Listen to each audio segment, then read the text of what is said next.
지금의 새로운 기술은 여러분들이 AI라고 공감을 하신다면 AI를 가지고 사업을 하는 빅테크 기업에 투자를 하고 AI 반도체를 만드는데 투자를 하시라는 겁니다. 그것도 개별 종목이 아니라 묶음으로. 지금 이번 투자로 높은 수익률을 내주는 R을 찾지 마라. 지금 높은 수익률이 아니라 네가 타겟하는 그 수익률을 지속적으로 내줄 수 있는 R을 찾으라는 겁니다. 반도체고 테크 기업이고 나스닥 100이다.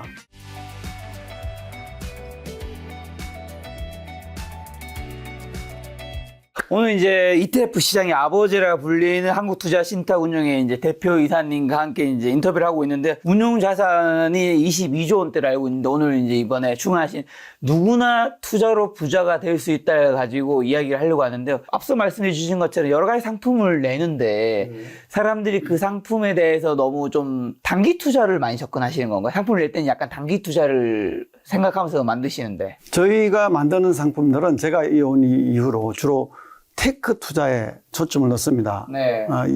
이후에 자세히 설명하겠지만 테크 기업들이 지금 현재 이 시대에 대부분의 부를 창출하고 있고, 그렇기 때문에 이제 테크 기업에 주로 투자를 해야 된다. 그래서 네. 여기에 어떤 그 방향성을 가지고 상품을 만들어내고 있습니다만은, 사람들은 시장 상황이라든지 또는 주가가 오르면, 그 상품의 가격이 오르면 자꾸 팔게 됩니다. 그렇죠. 그리고 또 빠지면 다시 살려고 하고. 네. 그래서 이렇게 해서는 결국은 좋은 수익을 창출하지 못하기 때문에 어떻게 해야 좋은 수익을 얻을 수 있는지에 대해서, 그리고 또 왜 그런지를 이 책에서 설명하려고 합니다. 그럼 왜 그런지 들어가기 전에 요즘에 AI 시장이 버블이냐 아니냐 논란이 굉장히 많잖아요. 엔비디아 기업의 실적이 발표됐는데 너무 호실적이라서 잘 나와서 그날은 굉장히 올랐는데 그 다음 날에는 굉장히 좀 많이 떨어지기도 했고요. 이런 현상이 왜 벌어지는지랑, 현재 이제 테크 종목들 상대로 해서 이제 상품을 많이 만드셨는데, 예전에는 괜찮았겠지만 지금 너무 많이 올라서 많은 분들이 들어가기도 걱정스러운데, 이럴 때 들어가도 괜찮은지. 어떤 상품에 대해서 언제 투자해야 되는지,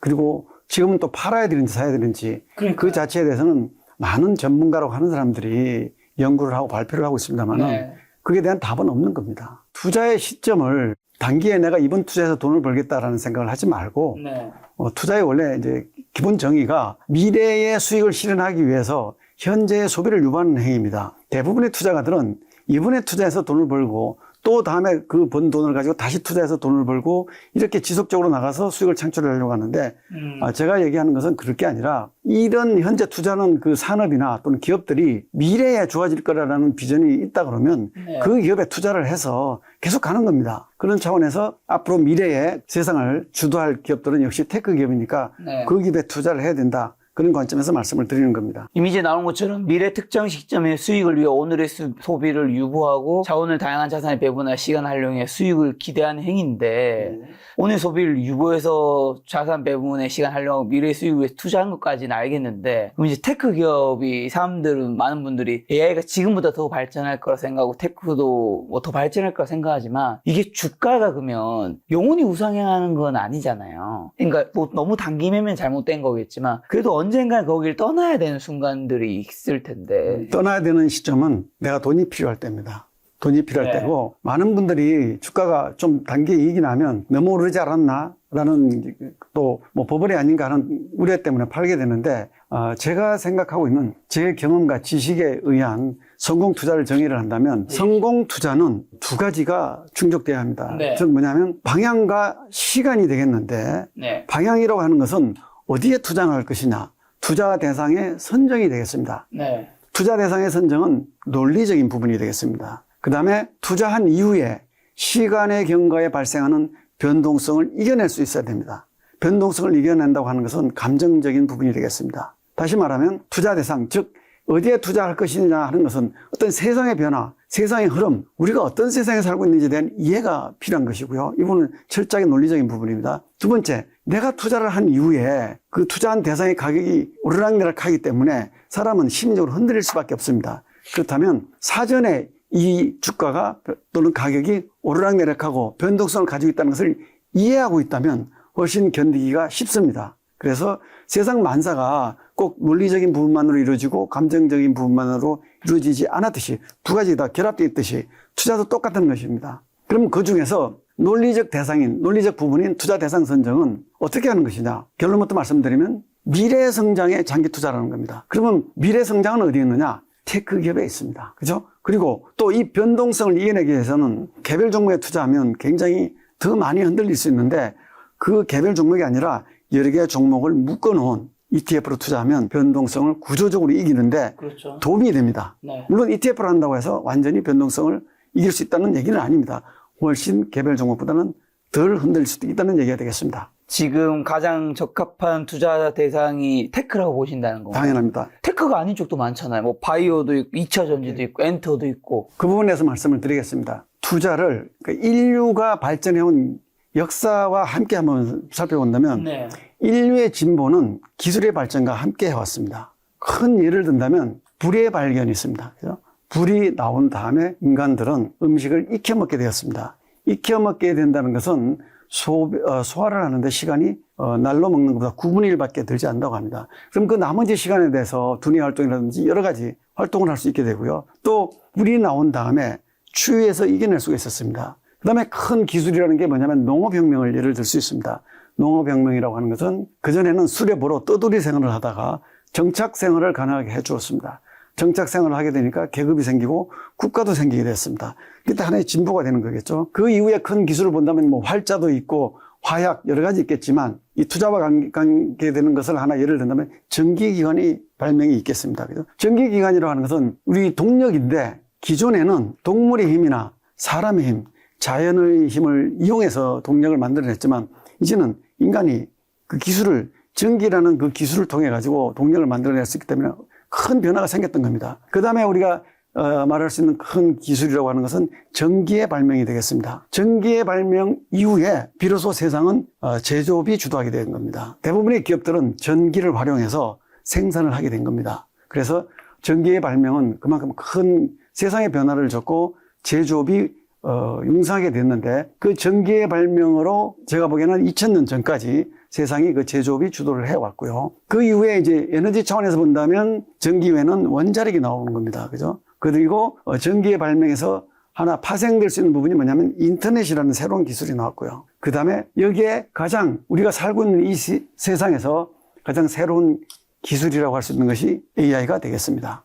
그러면 자 전기기관이 나왔을 때는 그 전에 농업에 종사하는 것보다는 전기기관을 활용한 즉 방직이라든지 모직 그 다음에 철도 이런 쪽에 종사하는 사람들이 훨씬 더 많은 부를 창출하는 겁니다. 네. 그러면 농업은 안 필요한 것이냐. 여전히 농산물은 인류의 생존에 필요하지만 필요하죠. 그쪽에 종사하는 사람들이 창출하는 가치보다는 저쪽에 전기기관을 활용해서 대표적인 게 철도가 되겠습니다. 그쪽에서 산출하는 생산의 활동을 하는 사람들이 훨씬 더 많은 부를 창출하는 거고요. 전기가 나온다면은 역시 전기 제조업에 종사하는 사람들이 더 많은 부를 창출하는 겁니다. 그러다가 이제 2000년대 들어오면 인터넷이 나와서 여전히 제조업에서 일을 하는 사람들보다는 이 인터넷을 활용하는 사람들이 훨씬 더 많은 부를 창출한 겁니다. 그게 바로 테크 기업들이 되는 겁니다. 네. 그래서 저는 2000년 이후를 테크 기업이 세상의 가치를 주도했다. 네. 이렇게 말씀드리고요. 그리고 항상 그 시대별로 돌아보면 새로운 기술을 활용한 집단이나 사람 기업들이 그 시대의 부와 권력을 주도했다. 이렇게 네. 보시면 됩니다. 그러면 2000년대까지는 제조업 시대고 지금은 테크 시대니까 테크 기업에 투자를 하라는 겁니다. 현재 여러분들이 대부분의 투자가들이 하고 있는 투자 방식은 단기 투자입니다. 단기 투자라고 하는 것은 매번에 한 번 투자할 때마다 이익을 실현해서 그 이익이 쌓아진 이익을 가지고 또 다음에 투자하고 또 그 실현한 다음에 투자하고 이렇게 계속 투자를 반복해 가는 것인데 이럴 때 투자 의사결정 기준이 어디 있냐면 현재에 있습니다. 현재 뭐가 좋은지를 보고 투자를 하는 겁니다. 그렇게 하면 한두 번에 성공을 할 수 있지만 부를 모아서 부자가 되기는 어렵습니다. 그럼 어떻게 해야 되느냐면 장기 투자를 해야 되는데 장기 투자라고 하는 것은 이익을 언제 실현하느냐 하면 나중에 미래 시점에 투자를 실현하는 겁니다. 그러면 투자 의사결정도 지금 좋아 보이는 게 아니라 미래에 좋아 보이는 걸 하는 겁니다. 그러면 미래에 좋은 게 뭔지에 대한 판단을 또 하셔야 되겠죠. 그죠? 네. 그 부분에 대해서 또 말씀드리도록 하겠습니다. 다시 한번 정리를 해보면 투자 대상 논리적인 선택 부분은 투자 대상은 미래 성장 있는 테크 기업에 하라라는 것이 되겠고요. 이때 투자 의사결정의 판단 시점은 지금이 아니라 미래 시점인 겁니다. 네. 그러면 변동성이라는 게 실제로 여러분들한테 어떤 영향을 주는지 한번 제가 예시를 한번 들어보겠습니다. A안, B안 두 개 투자안이 있는데 둘 다 100에 매수를 했습니다. 그리고 A안은 최고가가 200까지 갔었고 B안은 150까지 갔습니다.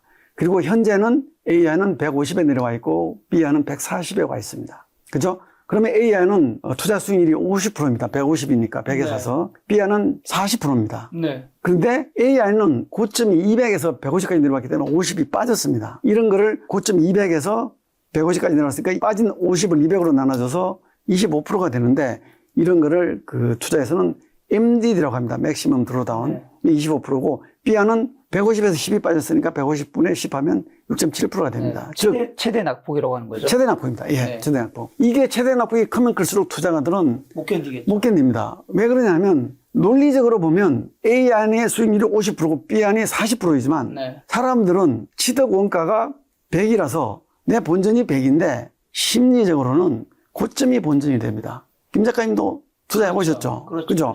그래서 150인 A안이 수익률이 50%인데도 불구하고 불안합니다. 그래서 이거를 유지를 못하고 더 빠지기 전에 팔아야지 하고 팔아버릴 가능성이 있습니다. 네. 자, 이게 뭐냐면 투자에서 리스크라고 하는 부분입니다. 여러분들은 투자 리스크라고 하면 대부분이 어떻게 생각하시냐면 투자의 리스크를 원금이 깨지는 걸 투자의 리스크라고 생각합니다. 그렇죠. 근데 사실 자세히 살펴보면 투자의 위험은 세 가지로 구성되어 있습니다. 첫 번째가 좀 전에 말씀드린 원본이 깨질 위험. 두 번째는 이익은 나고 있는데 내가 그 위험 자산에 투자했을 경우에는 그 위험을 무릅쓴 것보다 수익이 낮을 경우 그것도 역시 위험이 되는 겁니다.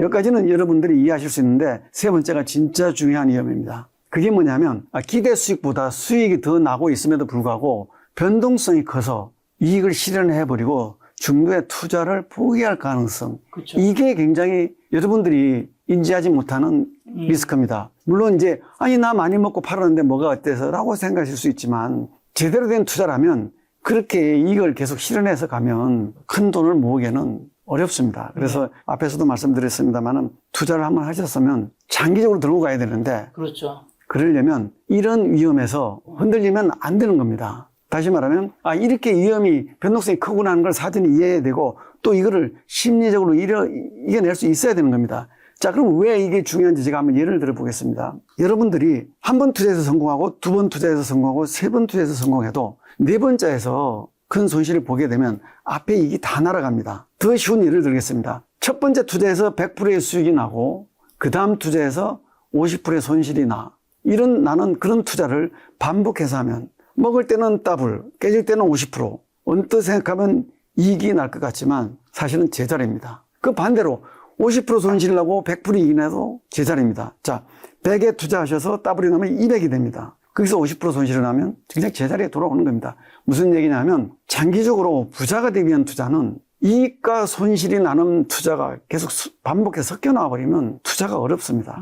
이럴 경우에 대부분이 어떤 생각을 하시냐면 내가 앞에 벌었던 세 번은 앞으로도 잘하고 세 번째, 네 번째 실패했던 그 투자만 피하면 되겠구나 하고 똑같은 방법을 되풀이합니다. 그런데 네 번째 실패했던 그 투자를 어떻게 피할지에 대한 안은 없이 막연한 기대로 하게 되는데 결국 이 일을 해보시게 되면 똑같은 일이 계속 반복됩니다. 아까 제가 성공 투자에는 방향과 시간이라고 그랬는데 시간은 곧 돈이 되는데 지금처럼 잘못된 투자가 섞여 있는 이 방법을 되풀이해서 가시면 세월이 흘러도 나한테 부는 쌓여 있지가 않습니다. 그래서 이 방법은 구조적으로 잘못된 방법이니까 이 방법을 버리시고 제가 말씀드리는 처음부터 장기에 수익이 날 그런 투자를 하시라는 겁니다. 그럼 장기에 투자 날 게 뭐냐? 아까 제가 말씀드렸죠? 미래성장에 장기 투자하는 테크 투자를 하라는 겁니다. 제가 여기서 이제 최고점 대비 낙폭, MDD를 말씀드렸는데 이게 정말 개별 투자에서 실제 투자에서 어떻게 나타나는지 한번 보겠습니다. 여러분 엔비디아 좋아하시지 않습니까? 여러분들이 10년 전에 엔비디아를 투자하셨으면 이건 좀 직전 시점의 가격입니다. 10년간 약 332배의 수익이 납니다. 자, 그래서 좀 더 실감나게 1,000만 원이 아닌 1억을 투자했다고 가정을 해보겠습니다. 그럼 332억이 되니까 여러분 투자가 되죠. 그런데 이 과정에 어떤 일이 생기는지를 한번 살펴보면 절대로 여러분은 332억을 실현 못합니다. 그거를 제가 좀 전에 말씀드렸던 최고점 대비 낙폭 MDD로 설명해 보겠습니다. 자, 10년인데 여기에 빨간 선으로 나타난 게 엔비디아의 최고점 대비 낙폭, MDD가 되겠고요. 파란 선이 나스닥 100의 MDD가 되겠습니다. 물론 나스닥을 10년간 투자하면 10배에서 11배 정도 납니다. 대단한 수익률인데 여러분 지금 330배를 들었기 때문에 아마 실감이 안 오시지만 나스닥도 훌륭한 투자입니다. 자, 한번 보겠습니다. 엔비디아를 보시면 이 기간 중에 고점에서 30% 빠지는 게 2번 나오고 고점에서 50% 빠지는 게 한 번, 고점에서 60% 빠지는 게 또 한 번 나옵니다. 자, 먼저 고점에서 30% 빠지는 예를 한번 들어보겠습니다. 100배가 났습니다. 그러면 1억이 100억이 됐습니다. 100억에서 30억이 빠지면 30%가 빠지면 70억이고 30억이 빠지는 겁니다. 그 30억이 빠지는 중에는 여러분의 투자 원금인 1억이 하루에도 빠질 겁니다. 그렇죠. 그죠? 그럼 여러분들이 투자를 전문으로 하는 분도 견디기 어렵지만 만약에 직장 생활을 하시는 분이라면 손에 일이 잡히겠습니까? 이 투자에 신경 쓰느라고 회사에서도 성공하기 어렵습니다. 그런데 용케 버텼다고 생각해 보요. 이게 이제 200억이 되었습니다.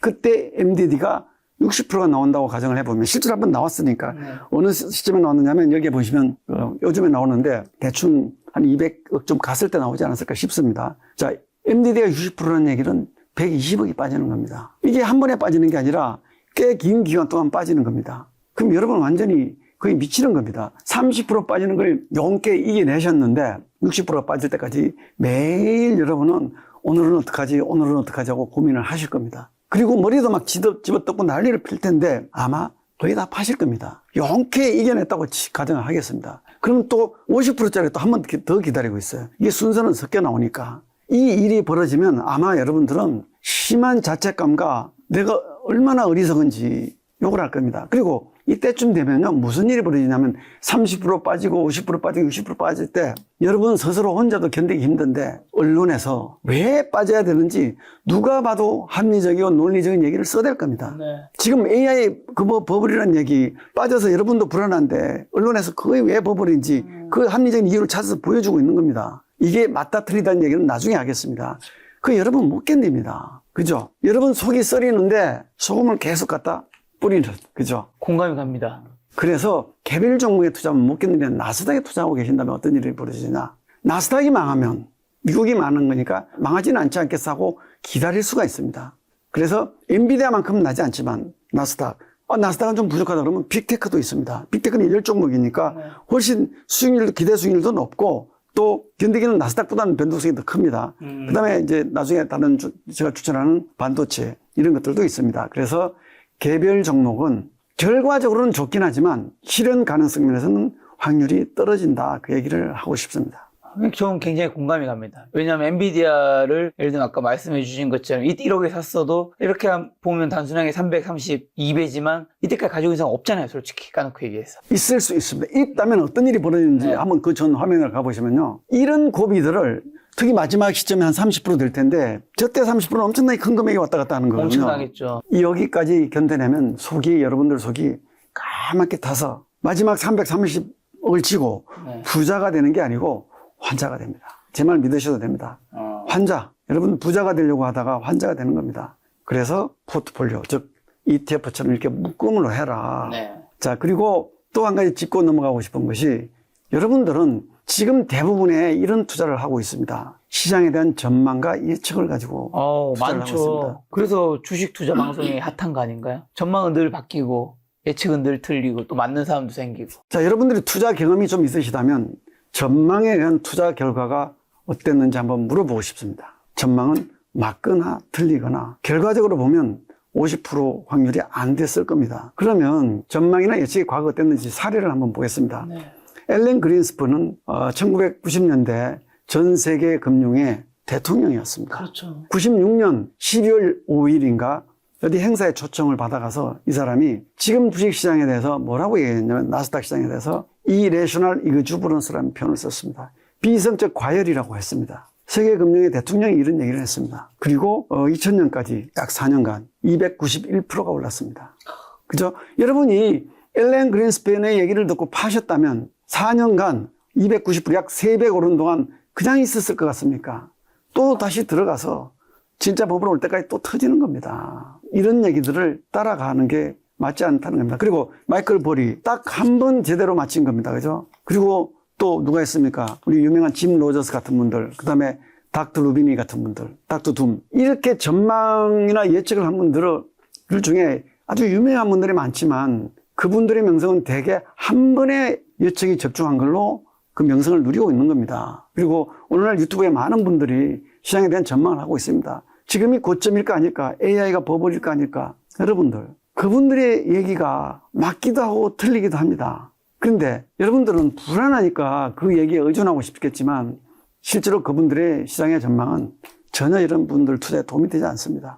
여러분들에게 제가 하고 싶은 얘기는 그런 전망이 필요 없는 투자를 하라는 겁니다. 또 IMF의 경기 예측 한번 보겠습니다. 이거 IMF에서 만든 자료입니다. 보여준 자료입니다. IMF 하면 세계은행입니다. IMF가 경기 예측을 한 겁니다. 경기 예측은 실제로는 경기가 6개월이 지나고 나면 어떤 국면인지 우리가 알 수 있다고 합니다. 그런데 사전에 전망을 하는 겁니다. 이 파란색으로 된 위에 전체 데이터는 1988년부터 194개국에 대한 경기 전망 예측 결과입니다. 자, 총 전망 횟수가 469회가 있었는데 그 중에 1년 전에 전망을 해서 맞았던 게 4번입니다. 파란색입니다. 여기에 파란색. 그 다음에 6개월 전에 전망해서 맞힌 게 13번입니다. 다시 말하면 469회의 전망 중에 제대로 맞은 게 17번이고 확률로는 4.3%에 불과합니다. 약 3.4%, 3%에 불과합니다. 이런 전망을 IMF도 못 맞히는 경기에 대한 전망을 여러분들이 자칭 전문가라는 분들이 전망에 의존해 투자를 한다면 여러분들의 투자는 굉장히 무망한 겁니다. 그래서 전망 그런 거 하지 말라는 겁니다. 또 여러분들이 하고 있는 것 중에 제가 하지 말라는 거 한번 살펴볼까요? 첫 번째 전망이고요. 정보에 의한 매매 하지 마십시오. 자, 여러분들이 가장 주목하고 있는 게 지금 시장에서 엔비디아의 분기 실적입니다. 그렇죠. 그죠? 또 삼성전자의 분기 실적이 되겠죠. 그 실적이라고 하는 것은 지나가고 나면 무망한 겁니다. 저는 여러분들에게 정부에 의한 매매. 자, 분기 실적이 좋으면 계속 유지하고 안 좋으면 팔 거라는 그런 투자를 하면 하지 마십시오. 그렇게 불안정한 투자로는 그게 맞기도 하고 틀리기도 하는데 맞기도 하고 틀리기도 한 그 전망에 의존한 투자로는 절대로 부자 되기가 어렵다는 겁니다. 네. 실제로는 분기 실적이 예측보다 더 높아도 엔비디아는 주로 빠집니다. 이번에는 실적보다 높으니까 하루 올랐지만 또 빠집니다. 엔비디아는 항상 최근 한 1년간 동향을 보면 분기 실적이 시장 예측치보다 좋게 나왔고 그래도 주가는 바로 빠지고 또 천천히 올라가고 그걸 반복해서 합니다. 그러면 정보가 아니면 뭐에 해서 의존하는 거냐? 지식에 의한 투자를 하는 겁니다. 정보는 시간이 지나면 아무 의미가 없어지고 지식은 시간이 지나도 제자리를 차지하고 있습니다. 그리고 세 번째 평균액인데 평균액이라고 하는 것은 제조업 시대 때 하는 투자 방법입니다. 뭐냐면 주가가 한번 올랐던 것들은 경기 사이클에 의해서 빠졌었다면 얘는 다시 올라온다. 그리고 앞에서 얘기한 단기 투자하지 마시고 마켓 타이밍 맞았다 틀렸다 하는 겁니다. 맞았다 틀렸다 벌기도 하고 깨지기도 하면 결국은 부자가 되기 어렵습니다. 네. 선동, 정치 테마 결과 여러분 많이 보셨죠. 순환매. 야 지금 최근에는 IT가 올랐으니까 다음에는 금융도 오르지 않겠어. 그런 거 하지 마십시오. 하다 보면 맞기도 하고 틀리기도 합니다. 가치주 투자. 가치주 투자는 제조업 시대 때, 제조업이라는 것은 전기의 발명으로 시작된 한 100여 년 이상 지속된 그런 제조업 시대였고 지금은 제조업이 아닌 테크가 세상의 가치를 주도하는, 창출하는 그런 시대입니다. 따라서 가치주라는 거 하는 것은 제조업 시대 때 그 제조업들이 오랜 세월을 주도하다 보니까 경기가 좋을 때도 있고 나쁠 때도 있고 나쁠 때 가격이 빠져서 싼 주식이다. 그래서 올라가지 않겠냐 해서 투자했던 게 가치주고 제가 지금 앞으로 얘기할 테크는 한 번도 가치주의였던 적이 없습니다. 계속 비싸고 그 비싼 게 계속 올라갑니다. 여러분 인터넷 관련 그 테크 관련 기업들, 플랫폼 회사들 그들은 계속 2000년 이후에 계속 오르기만 했습니다. 그죠? 물론 빠지기도 했지만 그들이 가치주의였던 적은 없습니다. 그래서 가치 투자 이 8개가 대부분의 여러분들이 투자하고 있는 방식인데 저는 이 투자 방식을 벗어나시고 테크 기업에 투자하자 하는 얘기를 하고 싶습니다. 왜 테크 기업에 투자하라는지 한번 살펴보겠습니다. 테크 기업 우리말로 하면 기술주가 됩니다. 그러면 기술이 뭐냐? 기술에 대한 정의부터 하고 가겠습니다. 제가 많은 분들에게 기술이 뭔지 물어봤는데 사실 대답을 잘 못하고 네. 구글 네이버에서 찾아봤습니다. 근데 명확한 답을 못 찾았고 제가 알아낸 게 있습니다. 책을 읽다 보니까 기술에 대한 정의 중에 가장 마음에 드는 게 기술이란 인간이 인간의 목적에 맞게 자연을 활용하는 능력. 그게 제가 본 기술에 대한 정의 중에서 가장 마음에 드는 기술이었습니다. 네. 다시 한번 말씀드리면 기술이란 자연을 인간의 목적에 활용할 수 있는 능력, capability가 기술입니다. 자, 그럼 우리가 실제로 어떻게 기술이 변해왔는지를 한번 보겠습니다. 인류의 진보는 기술의 발전과 함께 해왔다라고 말씀을 드릴 수가 있습니다. 그리고 많은 경제적인 난제들도 어려움들도 기술의 발전에 의해서 해결되어 왔습니다. 심지어 코로나조차도 그게 기술의 발전으로 그에 대한 백신이 나와서 우리가 극복할 수 있었다고 얘기를 하고 있습니다. 자, 그러면 기술에 관한 큰 변화들을 한번 살펴보면요. 네. 여러 가지가 있겠지만 큰 것만 한번 살펴보면 불의 발견이 있겠습니다. 그죠? 불의 발명이냐 발견이냐 하는데 발견이라고 합니다. 즉 자연에 있는 것을 인간이 우리의 목적에 맞게 가져와 활용할 수 있는 능력이 됐다는 겁니다. 큰 게 있고요. 그 다음에는 이제 농업혁명이 있겠습니다. 농업혁명이라고 하는 것은 그전에는 인류가 수렵으로 떠돌이 생활을 하다가 정착을 하게 됐습니다. 정착을 하게 되니까 잉여 생산물도 생기고 빈부격차가 생기고 계급이 생기고 국가가 형성된 게 이때부터라고 보시면 되겠습니다. 그리고 뭐 활자, 항해술 여러 개 있겠지만 우리 크게 기술이라고 할 수 있는 게 18세기에 들어와서 전기의 발명이 되겠습니다. 그래서 전기기관이 나오게 되겠는데 이 전기의 발명으로 어떤 변화가 생겼냐면 방적기라든지 또는 철도, 기존에는 말이나 마차를 타고 이동을 했었는데 이제 철도가 생기니까 엄청난 변화가 생겼던 겁니다. 그죠? 그 다음에 전기가 19세기에 들어와서 발명되게 됩니다. 그래서 이 전기의 발명으로 비로소 제조업 시대가 시작됐다. 이렇게 말씀드릴 수 있겠습니다. 19세기에 발명된 전기로 거의 2000년까지 이 제조업이 용성하는 그런 시대가 되었고요. 또 동력 차원에서 보면 이 전기 이후에 원자력이 나와서 앞으로 인류에게 커다란 에너지를 제공해줄 그런 새로운 기술이다라고 볼 수 있겠습니다. 잠시 전기의 발명으로 돌아가서 전기의 발명의 연장선에서 나온 게 인터넷입니다. 인터넷이라고 하는 것은 쉽게 정의를 하면 정보를 전달하고 교환하는 방법입니다. 기존에는 정보를 신문이라든지 TV라든지 또는 정보 이런 식으로 대량으로 리얼타임으로 전달하기가 어려웠습니다. 심지어 편지로 전달했습니다. 며칠 걸리죠, 그죠? 이거를 리얼타임으로 엄청난 많은 데이터를 전달하고 심지어는 동영상까지 보낼 수 있게 된 게 인터넷의 발명입니다. 네. 그리고 지금 세상을 지배하는 대표적인 기술이 AI가 되겠습니다. 자, 여기에 있는 것들은 범용기술이라고 할 수 있습니다. 범용기술은 뭐냐면 특정인에게만 적용되는 기술이 아니라 우리 인류 모두에게 적용되는 기술이다. 이렇게 말씀드릴 수가 있겠습니다. AI 기술이 대세인지 아닌지는 작년까지만 해도 의구심이 많았지만 그렇죠. 올해 들어와서는 이제 확정됐죠. 대부분의 사람들이 이거는 범용 기술이다라고 인정하고 있습니다. 네. 범용 기술이라고 하는 것은 특정인만 사용하는 기술이 아니라 인류 누구나 사용하는 기술 이렇게 이해하시면 되겠습니다. 자, 그런데 문제는 범용 기술이든 뭐든 좋은데 이게 버블 아니냐 하는 게 이제 여러분들이 지금 가지고 있는 고민거리입니다. 자, 새로운 기술이 등장하면 그 새로운 기술에 의해서 신기술이 등장하면 사람들에게 비전을 제시합니다. 새로운 기술이 나와서 세상을 어떻게 바꿀까 하는 비전을 제시합니다. 그 비전은 사람들로 하여금 그 기술에 대해서 투자를 하게 됩니다. 투자가 몰려들게 되면 그 투자 자금 때문에 기술이 더 구체화되고 실현됩니다. 투자가 몰려들면 어떤 일이 벌어집니까? 버블이 생깁니다. 버블이 생기면 터지겠죠. 버블이. 그런데 버블이 터지면서 루저와 위너가 갈리게 되겠죠. 그런데 버블이 터지고 나더라도 위너가 질서를 다시 잡아서 그 시대의 부와 권력을 장악하게 되는 겁니다.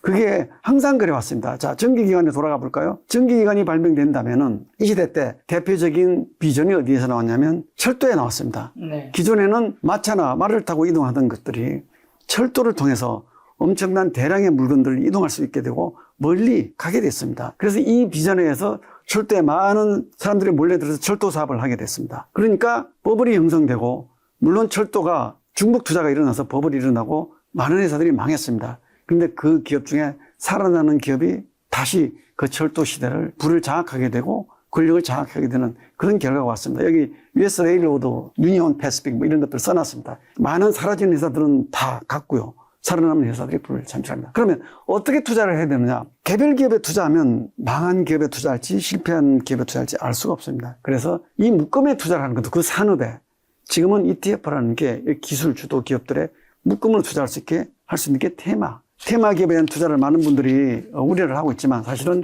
이런 편리함을 제공하는 부분도 있습니다. 그래서 철도고 그 다음에 전기가 나왔을 때는 전기 때문에 새로운 세상의 변화를 가져왔습니다. 그래서 전기가 나오니까 전력 기업들이 엄청난 그 불을 창출했고요. 또 새로운 기술인 통신 쪽에서도 엄청난 성장이 이루어졌습니다.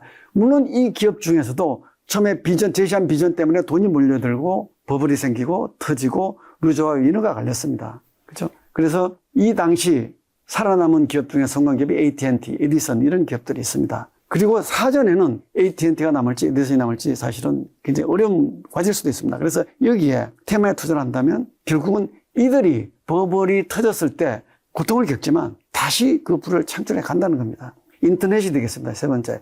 인터넷이 나와서 지금 인터넷 기업들, 아마존, 구글, 넷플릭스 많은 기업들이 플랫폼 기업이고, 그리고 또 특히 PC가 처음 등장했을 때 세상에 1인 1PC 엄청난 비전을 제시하고 또 버블이 몰려들고 터지고, 그래서 살아남은 기업들이 IBM, 애플, 델, 삼성 이런 회사들이 되겠지만 많은 기업들이 사라졌습니다. 그래서 살아남은 기업들이 당시 또 새로운 불을 만들어냈고요. 이렇게 새로운 기술이 등장하면 그 기술을 활용해서 사업하는 그런 기업들이 있는가 하면 우리가 주목해야 될 게 또 하나 더 있습니다. 정기기관이 나온 다음에 돌아가 볼까요? 대표적인 비전을 가지고 버블이 생성된 게 철도였습니다. 여러분이 잘 아는 철강왕 카네기는 처음에는 철도 사업을 했습니다. 철도 사업을 하다가 보니까 너무 경쟁이 심해서 가만 보니까 이 철도 사업하는 사람들이 모두가 사야 되는 게 있었습니다. 그게 바로 철강이었습니다. 그래서 철강 사업을 하게 됐습니다. 그랬더니 이 철도 사업에 몰려든 많은 이들이 실패했던 루저든 위너든 전부 철강을 사게 됐습니다. 그래서 이들에게 팔아먹은 거죠. 이거를 전문용어로 픽스 앤 샤블즈라고 표현을 하는데요. 제가 좀 속된 예를 들자면 여러분들 고스톱에서 광 파는 겁니다. 그렇죠. 그죠? 고스톱 쳐서 잘 치는 사람의 돈을 벌겠지만 거기에는 위너도 있고 루저도 있기 때문에 누구한테 걸어야 될지 우리가 잘 모르지만 고스톱에서 옆에서 광만 파는 사람이 있다면 그 사람은 일치하고 따기만 하는 거니까 그게 투자하는 겁니다. 그게 카네기가 그런 거고요. 2000년대 들어오면 통신 전력 시대에 또 GE라든지 웨스팅하우스가 그 역할을 했다고 합니다. 또 다른 PC의 예를 들면 아까 말씀드린 IBM, 애플, 삼성, 델 이런 기업들은 살아남은 기업이지만 죽은 기업도 많습니다. 실제로 PC 시대 때 누가 돈을 벌었냐면요. 그 PC의 브레인을 제공한 인텔이 돈을 벌었습니다. 즉 PC 사업자들이 그 시대에 주력 사업을 한 그 기업들이라면 결국 여기에 광판, 인텔 그리고 오퍼레이팅 시스템을 제공한 MS가 되겠죠. 그죠? iOS를 제공한 이 두 회사가 더 많은 돈을 벌었던 겁니다. 그래서 애플이 사실 굉장히 이제 스티브 잡스가 가만 보니까 자기보다 인텔이 돈을 더 벌어서 스마트폰 시대에 넘어올 때 스티브 잡스는 어떤 머리를 굴렸냐면 오케이, 스마트폰 시대에 필요한 게 기술을 구해라는 것은 반도체다. 그래서 그 반도체를 내가 외부에서 하게 되면 또 인텔처럼 당하게 되니까 반도체 설계 회사를 인수를 했습니다. 그래서 그 사업 부서로 회사에 넣어서 설계를 걔네들이 다 하고 생산은 삼성전자라든지 TSMC한테 시켰던 겁니다. 그래서 애플은 고스란히 자기의 부를 가져갔던 거죠. 결국 그 당시 삼성전자나 TSMC의 역할은 어떻게 보면 하청 역할을 했던 겁니다. 그리고 애플은 자기들이 광파는 것까지 다 했던 겁니다. 자, 2000년대에 들어와서 플랫폼 시대, 구글, 아마존, IBM, 애플 이런 회사들이 사업을 영위하고 있습니다. 이 사업을 영위하는데 이들이 새로운 기술을 적용하려면 예를 들면 애플에 새로운 기능을 넣으려면 반드시 반도체를 통해서 그걸 구현할 수 있습니다. 그래서 여기에 이들은 직접 소프트웨어라든지 플랫폼 사업을 하지를 않습니다. 그냥 플랫폼 사업하는 이 기업들에게 반도체 칩을 파는 겁니다. 네. 광 파는 애들인 겁니다. 이들이 성공하는 겁니다. 지금 가장 앞선 기술은 뭐냐면 아까 말씀드린 가장 현재의 앞선 첨단 기술 AI입니다. AI는 본격적으로 시작된 건 작년에서 금년 2년 정도입니다. 제가 볼 때는 앞으로 20-30년은 가는 기술이라고 봅니다. 이게 2년 시작됐고 여기에 광 파는 애들이 AI 반도체를 파는 기업들입니다. AI 반도체는 대표적인 게 엔비디아고 그리고 엔비디아 칩을 누가 생산하느냐면 TSMC가 생산하죠. 그리고 이 엔비디아의 GPU는 혼자 이 GPU는 컴퓨팅을 하는 거고 컴퓨팅하는 데는 반드시 메모리가 따로 필요하다고 합니다. 그 메모리가 HBM인데 HBM을 생산하는 것은 SK 하이닉스입니다. SK 하이닉스고 그리고 TSMC가 생산을 할 때 반드시 장비 ASML을 써야 된다고 합니다. 이런 기업들이 본격적으로 앞에서 말한 광파는 기업이 되겠습니다. 그렇죠. 그러면 제가 지금 이런 기업들에 투자하라고 하는데 앞에 얘기했던 제조업들과 이런 기업들이 무슨 차이가 나는지를 한번 살펴보겠습니다. 자, 여기 제가 삼성전자와 애플을 비교를 들었습니다. 모든 사업을 세 가지로 나눠볼 수 있습니다. 그 사업에 이익을 창출하는 구조가 되겠습니다. 무슨 뭐 인사나 컴플라이언스 이런 거 빼고요. 그건 이제 서포팅하는 기능들이고 본질적으로 이익을 창출하는 기능은 세 가지로 나눠질 수 있습니다. 상품 개발, 제조, 마케팅입니다. 여기서 말하는 상품 개발이라고 하는 것은 물건을 만드는 게 아닙니다. 기획입니다. 아이패드를 만들까? 아이폰을 만들까? 이런 게 기획이 되는 거고요. 그거를 실제로 물건을 만들어내는 것은 바로 제조가 되겠습니다. 즉 제가 얘기했던 2000년 이전의 기업들은 제조 기업이었습니다. 그리고 2000년 이후에 인터넷이 2000년 이후에 본격화됐는데 실제로 인터넷이 나온 것은 1990년대부터입니다. 그러다가 인터넷이 있어도 일반인들이 접속이 액세스가 안 되면 소용이 없습니다. 그거 일반인들이 접속을 가능하게 해준 게 인터페이스라고 하는데 넷스케이프가 처음에 90년대 중반에 이걸 가능하게 해줬고 그 다음에 이제 그 마이크로소프트 인터넷 익스플로러 이런 것들이 개인들이 인터넷에 접속할 수 있게 해준 겁니다.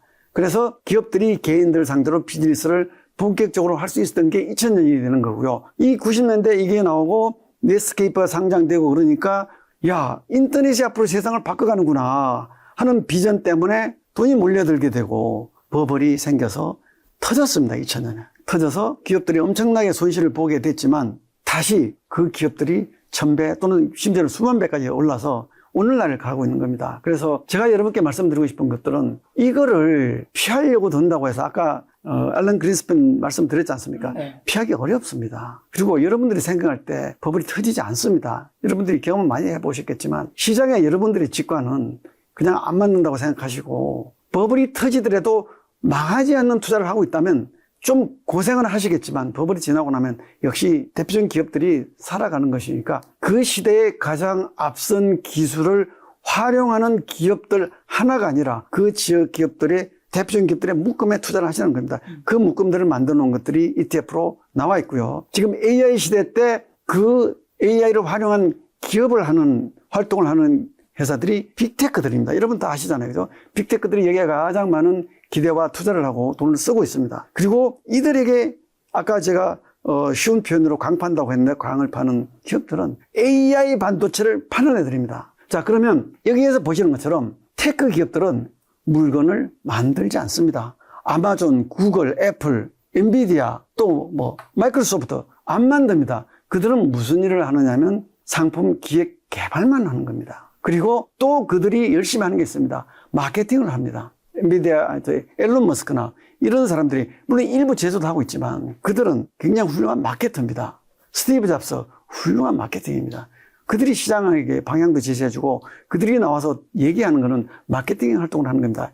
젠슨 왕이 나와서 떠드는 이유는 잘난 척하는 게 아닙니다. 자기 기업 그리고 기업이 끌고 가는 방향에 대해서 마케팅을 하고 있는 겁니다. 여기에 비해서 제가 삼성전자 예를 들었습니다. 그죠? 삼성전자는 개발이 아니라 제조 기술이 뛰어난 회사입니다. 그러면 삼성전자는 개발을 하고 싶지만 개발보다는 누군가 새로운 기술을 활용한 제품이 나오면 패스트 팔로우 전략을 선택하고 있는 겁니다. 그죠? 애플에서 스마트폰을 내니까 6개월 내로 따라잡겠다. 그래서 따라가서 캐치를 하고 있는 겁니다. 그리고 또 제조도 하고 있습니다. 그래서 이런 기업들은 제조업이고 TSMC도 제조업 분류에 들어갑니다. 그리고 만드는 것을 전혀 하지 않고 기획만 하는 회사들이 테크 기업입니다. 주로 이들은 인터넷을 활용하는 기업들이 많습니다. 자, 그러면 모든 기업이 테크 아니면 제도냐? 그렇지가 않고 왼쪽 끝에 전형적인 테크 기업이라면 오른쪽 끝에 전형적인 제조업을 생각하겠습니다. 자, 제조업의 대표적인 예를 들면 철강을 생산하는 포스코는 제조업이라고 저는 보고 싶습니다. 그 다음에 우리 여러분들이 많이 먹는 케첩 중에 하인츠라고 있습니다. 네. 그런 회사 대표적인 제조업이 아닌가 싶습니다. 네. 그 다음에 여기는 아까 말씀드렸죠. 엔비디아, 애플, 마이크로소프트, 구글, 아마존 이런 기업들이 전형적인 테크 기업이고 삼성전자나 TSMC 같은 기업들은 이 중간에 어디에 위치하지 않을까 스펙트럼상. 그리고 많은 기업들이 양극단에만 있는 게 아니라 어느 스펙트럼상에 있다. 그래서 제조업보다는 테크 기업 성격이 강한데 투자를 하는 게 시대의 불을 맞는다. 자, 왜 그러냐면요. 자, 제조업은 물건을 만들어야 되기 때문에 제조업이 매출을 늘리려면 먼저 설비 투자를 해야 됩니다. 그죠? 공장도 지어야 되죠. 두 번째, 원재료를 사와야 됩니다. 그리고 만들어야 됩니다. 그렇게 해서 팔아야 매출이 느는데 설비 투자, 원재료, 많은 원가들이 나오는 겁니다. 그런데 테크 기업은 딱 세 가지가 필요합니다. 먼저 아이디어가 있어야 되겠죠. 그죠?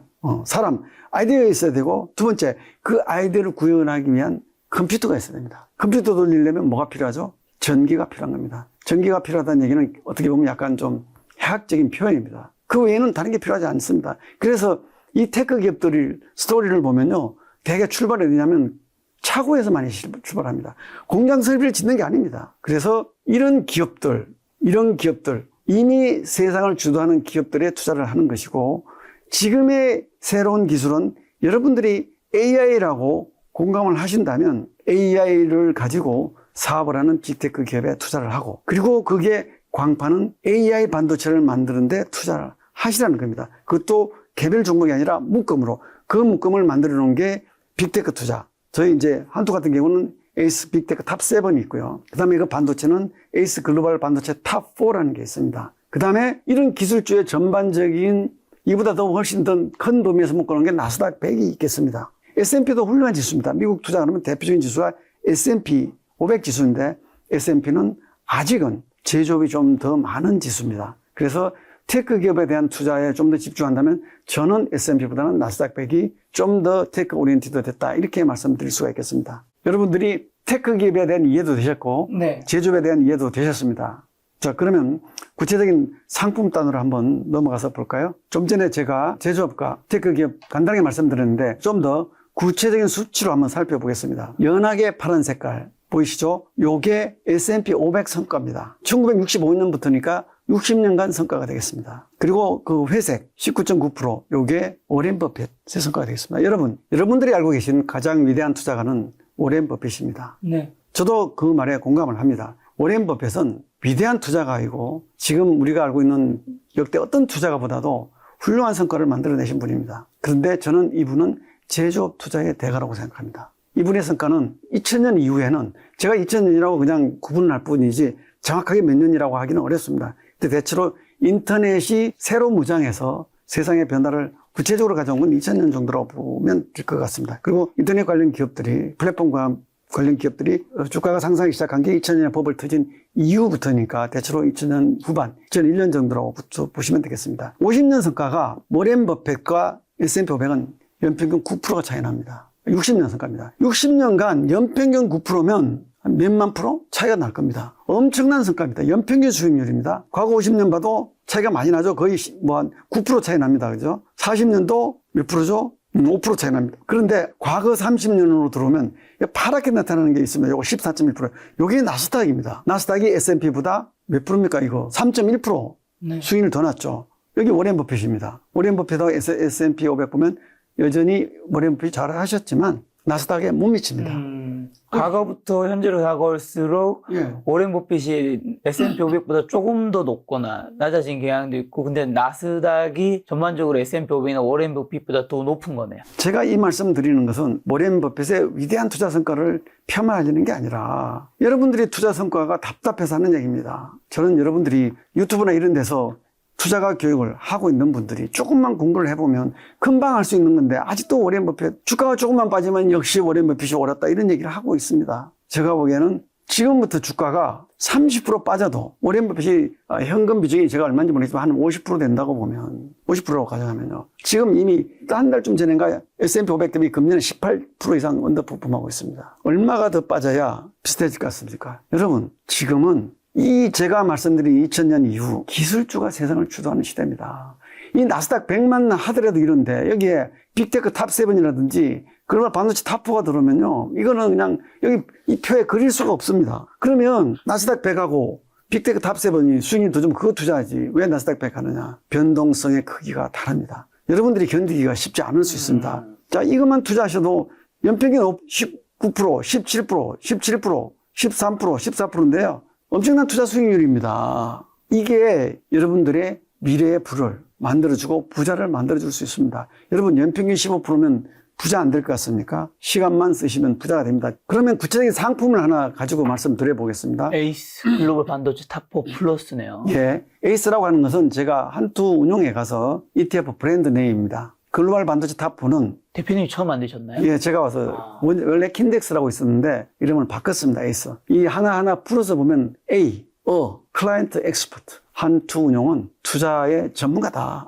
고객 전문가, 그죠? 사실은 운용사가 지향해야 될 가장 중요한 가치 중에 하나가 많은 기업들이 자기 돈 벌려고 사업을 하지만 저는 운용사만은 그래서는 안 된다고 생각합니다. 네. 운용사는 고객이 돈을 버는 게 가장 최우선이고 네. 그래서 우리 고객 가치 추구가 우리 회사의 그 비전입니다. 네. 고객이 돈을 버는 결과로 우리가 돈을 버는데 고객이 돈 번다고 우리가 돈 버냐? 당연히 법니다. 고객이 돈을 벌면 우리와 자기 투자 파트너가 되고 그 고객이 더 많은 고객을 초청해서 우리 상품을 더 많이 투자하게 되면 거기서 길게 돈을 많이 벌게 되는 겁니다. 네. 그게 제가 지향하는 바고요. 그래서 에이스라는 이름을 썼고요. 반도체 공정을 제가 여기 한때에 와서 이게 제가 직접 공부해서 만든 건데 자, 지수라는 거에 대해서 먼저 간단하게 설명하고 들어가겠습니다. 지수라고 하는 것은 지수 사업자들이 미리 다 만들어 놓고 있습니다. 예를 들면 지수 사업자는 누구냐? 거래소가 대표적인 지수 사업자고요. 그 다음에 또 별개의 사설 지수 사업자들이 많이 있습니다. 전 세계에. 그 사업자들이 알아서 자기들이 이게 좋겠는데 하고 기계적으로 만들어 놓은 게 기본 지수고요. 대표적인 예를 들면 여러분들이 많이 아는 필라델피아 반도체 지수 있죠. 이거 나스닥에서 만든 지수입니다. 그 다음에 MVIS라고 있습니다. 이것도 지수 공급자가 만든 거고요. 요 솔락티브 지수는 제가 공부를 해서 만든 겁니다. 네. 이런 지수를 뭐라고 그러냐면 커스터마이저라고 합니다. 네. 커스터마이저 지수. 우리 양복 맞출 때 커스텀 테일러라고 하지 않습니까? 그거는 주문형 상품이거든요. 그래서 커스터마이즈 된 상품인데 자, 비교를 한번 해보시면 제가 판단했을 때 필라델피아 반도체 지수는 제조업 지수입니다. 이거는 특정 상품을 제가 얘기하려고 하는 게 아니라 지수를 비교했습니다. 요게 언제 시점이냐면 2022년 11월 이후고요. 네. 이후고 요게 10월 23일 기준으로 보면 필라델피아 지수가 166% 올랐고요. 322% 올랐습니다. 2배죠. 2배. 그 다음에 2년 성과 보면요. 120%, 197%입니다. 이건 2배가 좀 안 되네요. 1년 성과 보면 39%에 61%. YTD. 금년 이후는 34%, 60%입니다. 요 중간에 MVIS가 와 있어요.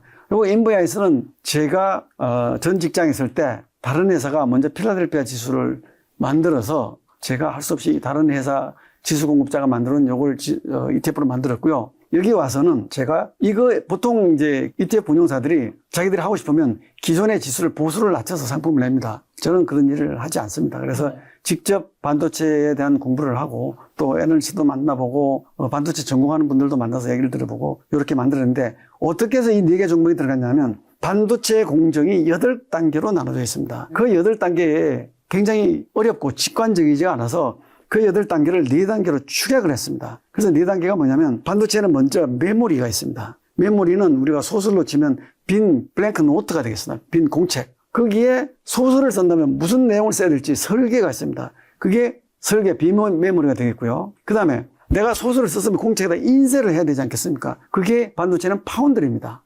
인쇄할 때 연필이 있어야 하지 않겠습니까? 먹물이. 그리고 직접 쓴다면 연필이 되겠죠. 그게 반도체는 레이저로 하는데 그 레이저, 초미세 레이저를 가지고 있는 데가 반도체 장비고 그게 ASML입니다. 그래서 메모리, 설계, 파운드리 장비 중에 가장 대표적인 회사 4개를 삼성전자, 요게 엔비디아, TSMC, ASML 요 4개 종목에 20%씩 넣고 나머지 ETF는 10종목이 돼야 됩니다. 그래서 글로벌 시총 5위부터 10위까지 6종목에 20%를 나누는 겁니다. 그러다가 2024년 초에 메모리가 아니라 이제는 HBM이 더 중요하겠다 생각해서 지수를 이거를 바꾸려고 했습니다. 그런데 요 컨셉을 우리가 지수 공급자인 셀렉티브라는 회사에다가 컨셉을 주면 그들이 지수를 만들어줍니다. 우리가 이렇게 만들어하는 게 아니고 그 지수를 만들었는데 ABM으로 가려고 하이닉스로 바꾸려고 해달라고 했더니 얘네들이 뭐라고 얘기하냐면 야 너희들이 준 컨셉에 의하면 스틸 삼성전자가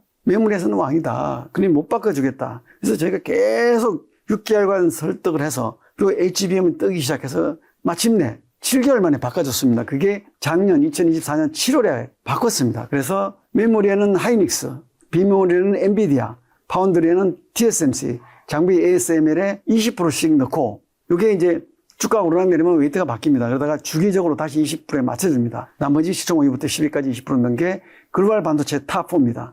이게 AI가 대세가 되다 보니까 AI에 최적합한 반도체가 됐습니다. 사실 제가 만들 때부터 AI를 생각하고 만든 게 아니고 이거는 반도체, 일반 반도체에서도 탑 4개입니다. 그래서 만들었는데 그게 AI가 대세가 되다 보니까 마침 이제 이런 결과가 오게 됐습니다. 그 결과로 이렇게 순위를 났고요. 앞으로도 반도체를 대체할 만한 다른 뭔가 물질이 나온다면 모르겠습니다만은 이게 그런 게 나오지 않는다면 AI가 이끌어가는 세상에는 역시 이 반도체가 핵심일 수밖에 없다는 점에서 이게 저는 여러분들에게 추천하는 탑픽 넘버1이고 이게 AI 시대 때 광파는 기업들의 집합입니다. 그리고 AI 시대 때 가장 적극적인 투자를 하는 기업들은 빅테크입니다. 그래서 그게 두 번째 하는 거고 세 번째는 나스닥 100인데 그러면 버블에 대해서 또 걱정을 하시겠지만 빅테크가 금년에는 좀 저조합니다. 작년에 많이 올랐어요. 그죠? 그 빅테크가 많이 오른 거를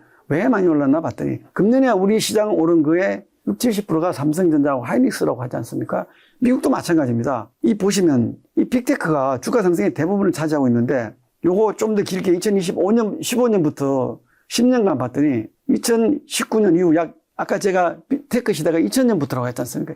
이 시대 때부터 빅테크가 만들어내는 7종목이 만들어내는 EPS입니다, 요게. 밑에는 S&P 500 중에 493종목이 만들어내는 EPS입니다. 그냥 플랫하게 가는데 얘는 이렇게 가파르게 올라갑니다. 이게 대표적인 테크 기업들이고 테크 기업 중에서도 빅테크 이 7개와 나머지 3개 추가한 이 기업들이 요건 7개만 본 겁니다. 이것들이 시장에 생기는 부의 거의 대부분을 얘네들이 만들어내고 있는 겁니다. 이거 보십시오. 이만큼 만들어냈고 나머지 493 합쳐봤자 이거밖에 안 되는 겁니다. 그러니 주가가 이들이 끌고 가는 겁니다. 그럼 지금 상태의 빅테크 버블이냐 요 데이터가 조금 되긴 한 겁니다. 이게 금년 6월쯤 될 것 같습니다. 그럼 지금 주가는 그때와 비슷한 상황이니까 요게 2000년대 버블 터질 때의 고점에서의 PER입니다. 요게 그 당시의 PER이고 버블은 그러면 언제 버블이라고 할 수 있느냐? 그럼 버블이 언제 생기는지에 대해서 정의를 한번 해보면 버블이냐 아니냐는 세 가지에서 결정됩니다. 여러분들은 버블인지 아닌지를 보통 PER만 가지고 얘기를 하십니다. 그죠? PER이 높으냐 낮으냐인데 제가 봤을 때는 두 가지를 더 고려해야 됩니다. 첫 번째, 이 새로운 기술이 만들어내는 비전의 크기가 중요합니다. 비전이 크면 클수록 더 큰 돈이 들어올 테니까 더 많은 버블을 만들어내겠죠. 그죠? 그리고 그 기업들의 장래성도 커지는 겁니다. 두 번째는 그 당시의 시장 유동성입니다. 유동성이 많으면 버블이 더 커질 가능성이 높고 유동성이 적으면 버블이 덜 커지겠죠. 그래서 나머지 두 개는 이제 여기서 그 수시로 변하는 것들이니까 다만 이 PER만 가지고 본다면 그때 야후는 416배였습니다. 지금 가장 높은 테슬라가 148배. 그 다음에 20, 25, 30 이 정도면 30 수준에 왔다 갔다 하고 있습니다. 이 정도면 이걸 버블이라고 하기에는 좀 전에도 말씀드렸지만 객관적으로 PER만 가지고 버블 여부를 말씀드릴 수는 없습니다. 여기 보십시오. 100개 넘는 게 그저 3개나 되지 않습니까? 퀄컴, 오라클, 시스코. 그게 비하면 아직은 대체로 한 3분의 1 수준 아닌가. 그래서 지금 뭐 버블 걱정은 하시더라도 버블이라고 얘기하기에는 아니다. 그래서 여러분들께 드리고 싶은 말씀입니다. 시대의 흐름에 맞는 그리고 그 시대의 흐름에 따라 구조적 성장을 할 수 있는 테크 산업에 자본을 배분해라. 여기 투자해라. 자꾸 가치주 투자해라. 뭐 여러분들이 앞에 해서는 안 되는 8가지는 제조업 투자에 적용되는 얘기입니다. 심지어는 워렌 버핏도 그 투자에 대가 있는 워렌 버핏 그분도 안 맞습니다. 워렌 버핏 그분의 투자 원칙은 60년 전에 세워가지고 지금 60년 동안 안 바꿉니다. 그죠? 그분은 바꾸지 않습니다. 여러분 60년 동안 세상이 얼마나 변했습니까? 여러분이 바꾸셔야 됩니다. 그분의 전략을 바꾸는 게 무리라고 생각하시면요. 자, 벤자민 그레이엄 여러분들이 아는 정말 가장 태도라고 할 수 있는 분이 벤자민 그레이엄이고 벤자민 그레이엄의 수석 제자가 워렌 버핏입니다. 콜롬비아 대학에서 공부를 수학을 했습니다. 자, 벤자민 그레이엄은 공황 이후에 투자를 했던 분입니다. 공황 이후에 투자를 하다 보니까 사회가 안정이 안 돼서 기업들이 자꾸 부도가 납니다. 그래서 이분이 가장 중요시한 투자 핵심은 부도가 나더라도 내가 손해를 보지 않을 수 있는 자산 가치가 높은 데 투자를 한 게 원칙이었습니다. 그거를 배운 워렌 버핏은 1950년대 이후에 평화기에 투자를 하게 됐습니다. 그러다 보니까 평화기에 투자하니까 기업이 부도가 잘 안 납니다. 그래서 자산가치 위주로 투자를 해보니까 포트폴리오 수익이 안 나요. 그래서 바꿨습니다. 수익 가치로. 그러면 벤자민 그레이엄이 그 위대한 분의 얘기를 워렌 버핏이 바꾼 걸 가지고 비난하지 않지 않습니까? 그리고 왜 바꿨습니까? 시대 상황이 바뀌어서 바꾼 겁니다. 자, 워렌 버핏이 60년 지났습니다. 원체 위대한 투자가니까 여러분들이 풀을 달지 못하는지 몰라도. 자, 보십시오. 20년 이후에는 나스닥이 등장한 이후에는 그냥 과거 30년 한 번도 5년 단위로 뿌디겠습니다. 그래서 그분을 여러분이 감히 탓할 수 있겠습니까? 여러분이 바꾸십시오. 그분은 자기 투자 원칙을 60등간 지키는 거는 위대한 분입니다. 어쨌든 가지고. 수익을 잘 내고 있으니까요. 나스닥이 훨씬 낫지 않습니까? 근데 이것도 낮긴 하지만. 이거 투자라는 겁니다. 근데 워렌 버핏은 구글은 왜 샀을까요? 그분에게 직접 안 물어봤지만 아마 이렇게 애플 했을 때 똑같은 얘기를 할 것 같습니다. 자, 이제는 성숙 기업으로 다른 기업에 대한 해자, 그분이 해자라고 표현하지 않습니까? 그죠? 모트를 가지고 있다. 남들이 넘지 못하는 벽을 가지고 있다라는 부분을 얘기할 것 같습니다. AI 시대 뭐 이런 얘기는 안 할 것 같습니다. 왜냐하면 그분이 왜 테크 투자 안 하냐 그랬더니 기술이라는 것은 하도 변덕이 심해서 언제 변할지 모른다. 그래서 나는 본질적인 가치에 충실하게 투자를 한다. 뭐 이런 식의 얘기를 한 걸로 알고 있습니다. 그래서 구글은 테크라서 투자한 게 아니라 이제 성숙 기업으로서 다른 기업들에 대한 해자, 범접하지 못할 경쟁력을 가지고 있기 때문에 한다. 이렇게 말씀하시지 않을까 추정만 해보겠습니다. 그래서 자 테크 산업에 투자를 해야 된다는 겁니다. 네. 자 테크 산업에 투자하면 이제는 제가 앞에 얘기했던 그런 기업에 투자하면 그거를 ETF로 투자했다면 반드시 에이스를 사라는 게 아니다. 반도체만은 제가 봤을 때 세상에 나와 있는 ETF 중에 가장 AI에 잘 초점이 맞춰진 ETF가 우리 에이스 글로벌 반도체 탑4입니다. 미국 시장에 가도 이렇게 잘 최적화되는 상품은 없습니다. 어쨌든 거기 섹터에 있는 좋게 보시는 거 SK 하이닉스랑 엔비디아랑 TSMC랑 ASML이 포함된 그렇죠. 그런 거죠. 그게 현재 가장 AI 시대 최적화 반도체고요. 또 세상이 바뀌어서 AI에 대한 최적화 바뀌면 우리 지수도 그 컨셉에 맞게 그 지수는 똑같지만 종목이 바뀌어 들어오는 겁니다. 지수 투자하면 좋은 게 여러분들이 안 바꿔도 세상 변화에 따라서 지수 공급자가 바꿔줍니다. 그다음에 이기는 구조를 만들어라. ETF로 투자해라. 펀드로 투자하셔도 괜찮습니다. 그리고 빅테크는 다양하게 많습니다. 꼭 에이스 아니라도 빅테크 많습니다. 또 근데 M7에 가장 충실하게 만들어 놓은 게 에이스고요. 그다음에 나스닥 100. 나스닥 100은 여러분들 아시는 우리 회사의 웬만한 ETF 운용사업 나스닥 100을 다 가지고 있습니다. 성과 비슷하고 다만 이제 액티브로 운용하는 그 회사가 있는데 그 액티브는 제가 보기에는 모멘텀을 잘 활용하는 것 같으니 성과가 현재까지는 굉장히 좋습니다. 세 번째는 자 이렇게 테크 산업에 투자를 했으면 시장 소매 흔들지 마라. AI 버블이다 아니다. 엔비디아 실적이 나온다 안 나온다. 그런 얘기에 흔들리지 마십시오. 여러분들이 그거를 실적이 안 나오면 팔고 또 괜찮다 그래서 지금 또 투자 목적으로 사시면 언제 파실 거고 지금 파시면 언제 사실 겁니까? 여러분들이 그런 투자 의사결정을 현재 기준으로 제가 하지 말라는 현재 기준으로 하셨다면 그 다음 전략이 뭡니까? 불확실한 것들 투성입니다. 그러니까 하지 마십시오. 여러분들이 투자가 한두 번에 투자해서 돈을 버는 게 목적이 아니고 부를 쌓기 위한 투자라면 그렇게 해서는 부를 쌓기가 어렵습니다. 여러분들이 제가 추천하는 이런 방식의 투자를 하고 투자에 들여다볼 시간에 자기 일에 열심히 하십시오. 시간은 자기 자신에 투자하십시오. 여러분이 일에 투자하시고 투자는 미래 성장에 장기 투자하십시오. 미래 성장, 즉 테크 기업에 ETF로 장기 투자하십시오. 미래 성장의 장기 투자고 미래 성장은 테크 기업이 있고 투자 방식은 개별 종목이 아닌 ETF에 투자하라. 어떻게 보면 추천하시는 거는 이제 아까 상품을 얘기해 주셨지만 어쨌든 그 안에 들어갔던 것으로 보면 반도체에서는 SK 하이닉스, 엔비디아, TSMC, ASML이 포함된 그런 상품들. 근데 여기서 그게 포함되기만 해야 되는 게 아니라 비중이 높아야 되는 겁니다. 그렇죠. 이게 ETF는 10개 종목이 되니까 어쨌든 이게 근데 아까 전에 80% 종목이었던 것 같아요. 그렇죠. 대부분의 반도체 지수는 저거 다 들어있습니다. 네. 저게 너무 분산되어 있는 거죠. 자, 아까 말씀드렸어요. S&P 500에 테크 기업 다 들어있습니다. 500 네. 종목이니까. 그런데 웨이트가 너무 적다는 겁니다. 제조업 웨이트가 많다는 겁니다. 그러면 SK 하이닉스를 삼성전자보다 지금도 더 좋게 보시는 걸까? 제가 알고 있기로 올해 가을부터 뭐 여의도 쪽에서는 이제 SK 하이닉스 팔고 삼성전자에 사 모으는 좀 펀드 매니저나 이런 분들 많은 걸로 제가 알고 있는데. 제가 초점을 둔 거는 이제 AI인데 AI에서 HBM은 하이닉스가 아직은 주도권을 잡고 있는 것 같고요. 그렇죠. 자, 이게 시기에 따라서 지금은 메모리 수요가 훨씬 많아지니까 하이닉스는 HBM에 집중을 하고 일반 메모리 쪽은 삼성전자가 훨씬 더 캐파가 좋습니다. 그래서 시기적으로는 일반 메모리 쪽이 더 좋을 수도 있고 HBM이 더 좋을 수도 있지만 여러분들은 그런 전망과 예측 가지고 하지 말라는 겁니다. 대세가 뭔지를 봤으면 네. 그 대세에 그냥 따라가셔야지. 네. 왔다 갔다 그렇게 하시면 결국은 전략이 흩어집니다. 네. 한 번 잘못 발을 들여놓으면 나의 투자의 메인스트림이 흩어지게 됩니다. 흩어지게 되면 한 번 잘못 들어가면 깨져버립니다. 그럼 하나 여쭤보고 싶은 게 이게 지금 아까 증기기간 1700년대 후반에서 1800년대 한 100년 정도 되는 것 같습니다.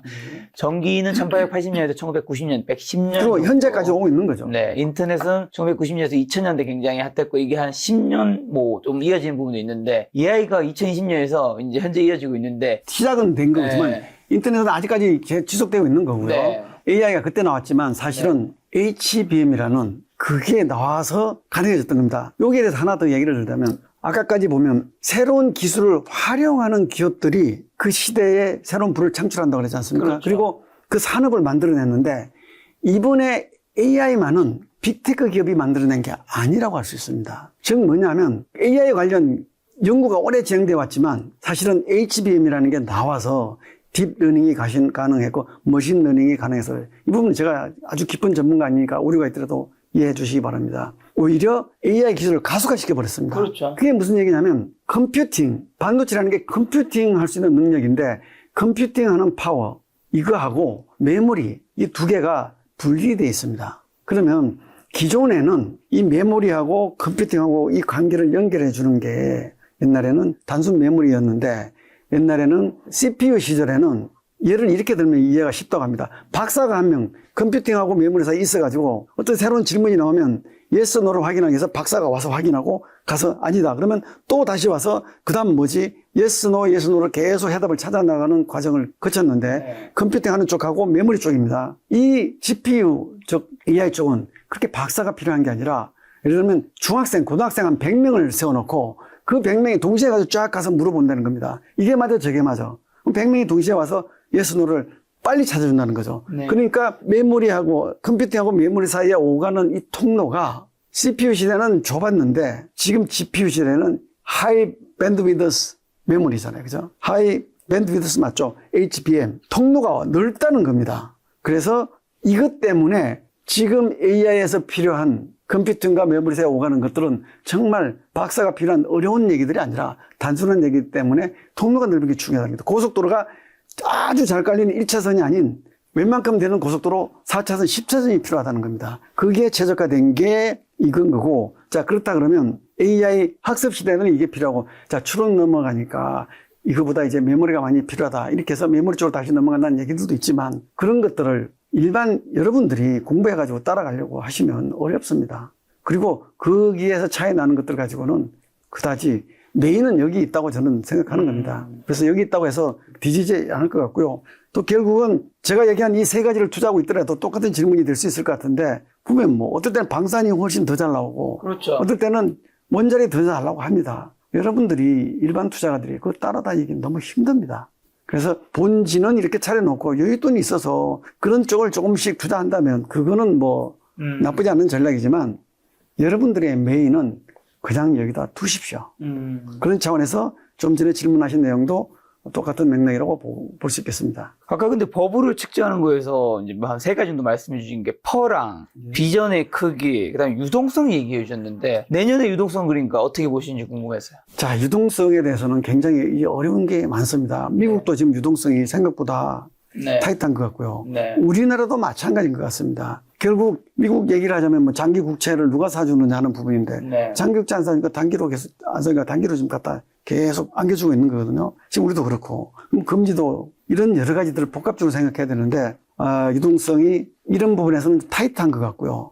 또 그다음에 각 국가들이 이렇게 되면 또 이제 제가 하지 말라는 전망과 예측 부분이 조금은 나올 수 있는데 부채가 굉장히 많습니다. 그죠? 이 많은 부채를 갚을 생각이 있나 할 정도로 계속 늘리고 있습니다. 네.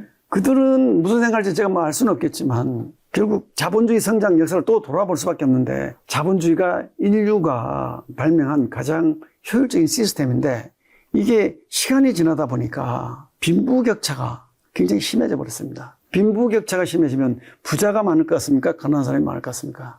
가난한 사람이 당연히 가난한 사람이 많습니다. 그리고 이 시대의 정치적 의사결정은 자본주의와 민주주의 두 가지 축에 의해서 돌아가는데 민주주의라고 하는 것은 다수결입니다. 다수결은 머리 숫자가 중요합니다. 가난한 사람이 많습니까? 부자가 많습니까? 가난한 사람이 더 많습니다. 그러면 이들의 정치적인 그 리더십을 결정해 주기 때문에 이들을 위한 정책을 펴다 보면 부채를 늘리더라도 계속 돈을 정부가 공급할 수밖에 없어요. 그런 측면에서 유동성은 결국은 늘어날 수밖에 없습니다. 결국 인플레이션도 그래서 쉽게 잡히지 않을 것 같고 우리나라나 미국이나 기본적으로는 유동성이 늘어날 수밖에 없고 테크니컬하게 들어가 보면 그 유동성을 늘리는 방법이 생각보다 쉽지 않아서 순간순간 그 시장의 경색들이 오기도 하고 그런 거 아닌가 이렇게 보고 있습니다. 대표님 회사에서 나온 이제 상품 중 하나가 빅테크 탑 플러스 7 플러스 뭐 종목이 있는데 상품이 거기에 있는 게 우리 뭐 많은 분들이 아시는 애플, 테슬라, 구글, 아마존, 엔비디아, MS, 메타, 뭐 팔런티어, 넷플릭스, 뭐 브로드컴 등이 있는 것 같은데 이 종목들을 선정할 때는 아까 전에 이제 반도체 기업 4개 설명해 주셨고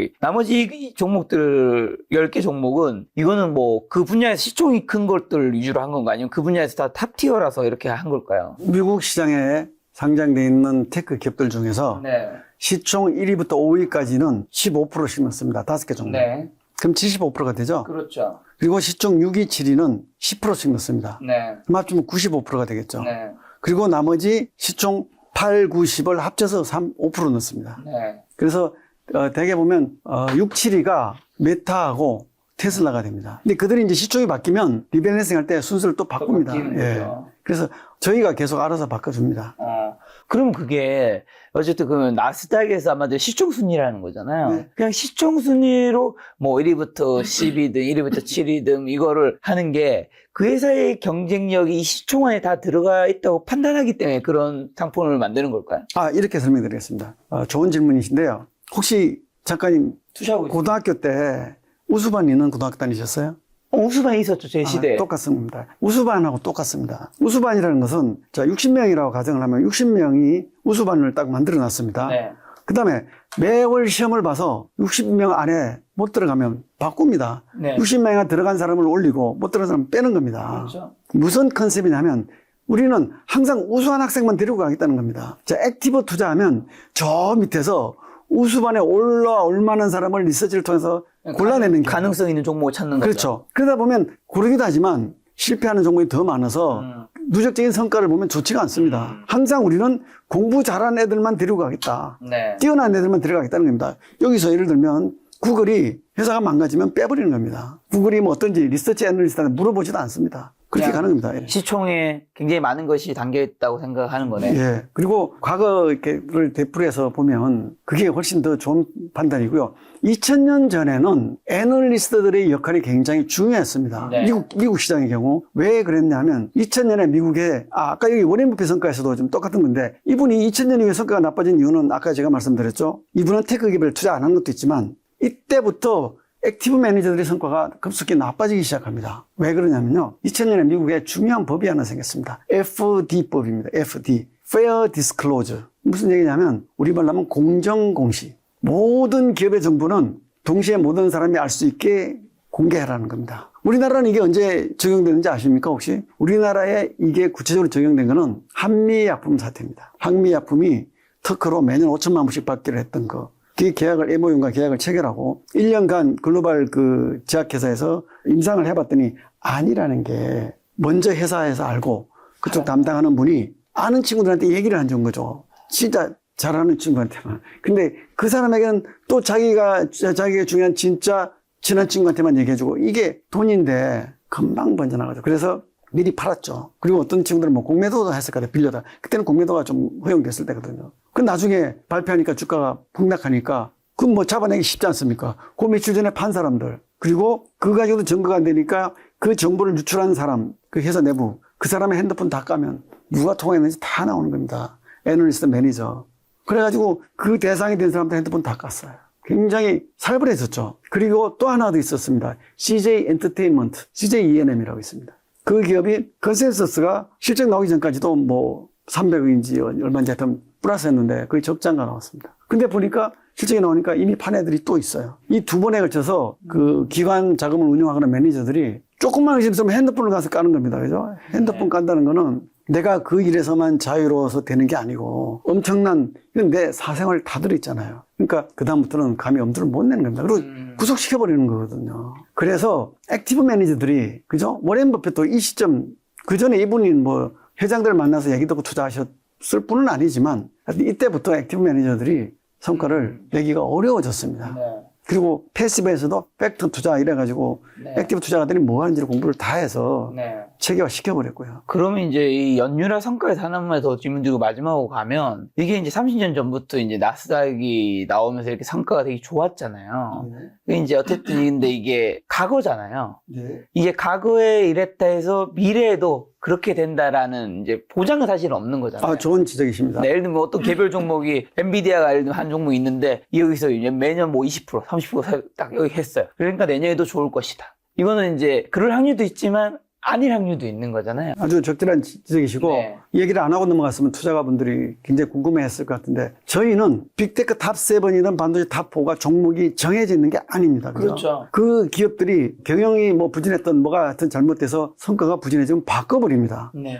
우리는 뭘 투자하는 거냐면 그 시대에 세상을 주도하는 기술에 투자를 하는 겁니다. 테크 시대가 제조업 시대로 돌아갈 수 있을 것 같습니까? 불가능합니다. 물론 여러분 루소가 자연으로 돌아가자고 외쳤잖아요. 그죠?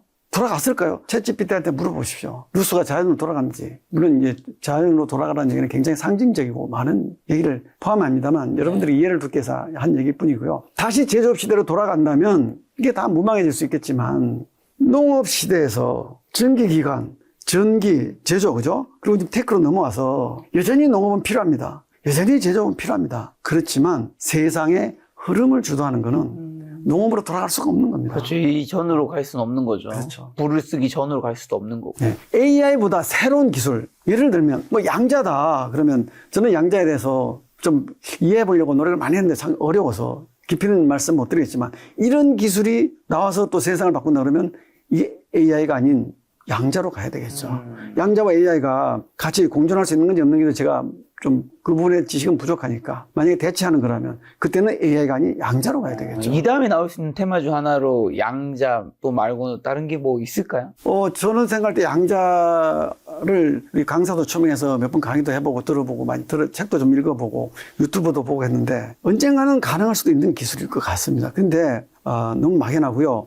자, 테크 기업 그다음에 반도체 이런 것들이 굉장히 버블이다라고 여러분들이 우려를 하시지만 이 버블은 아까 저기 PR표에서도 보셨지만 실적이 나오고 있는 겁니다. 막연한 미래에 대한 비전만으로 올라간 게 아닌 겁니다. 그죠? 네. 돈을 벌고 있어요. 양자는 돈을 못 벌어요. 비전만 가지고 있습니다. 저는 양자에 대해서 버블이라고 얘기한다면 저는 뭐 거기에 대해서는 전혀 논박할 생각이 없습니다. 왜? 비전. 아까 제가 말씀드렸죠? 비전이 나오면 그 비전에 돈이 몰려들고 네. 돈이 몰려들면 실제로 기술 개발이 가속화되고 그래서 구체화하는데 지금 양자는 정말 그야말로 먼 미래인 것 같은데 인터넷이 만드는 세상을 보고 야, 양자도 그럴 수 있지 않겠어 하는 부분 너무 앞선 부분이 있지 않을까 싶습니다. 이번에 시장 흔들리니까 양자 박살나잖아요. 왜? 수익이 뒷받침 안 되는 겁니다. 여기에 투자하는 테크 기업들은 비전만으로 주가가 오른 게 아니라 즉 비전이라고 하는 미래와 현재 수익도 나오고 있는 기업들인 겁니다. 그래서 PR이 이거밖에 안 되는 겁니다. 자, 그럼 이제 긴 시간 이제 대표님과 이야기 나눴는데 마지막으로 부의 공식에 대해서 한번 말씀해 주신다면요. 자, 여러분들이 미래 가져야 될 부가 되겠습니다. W,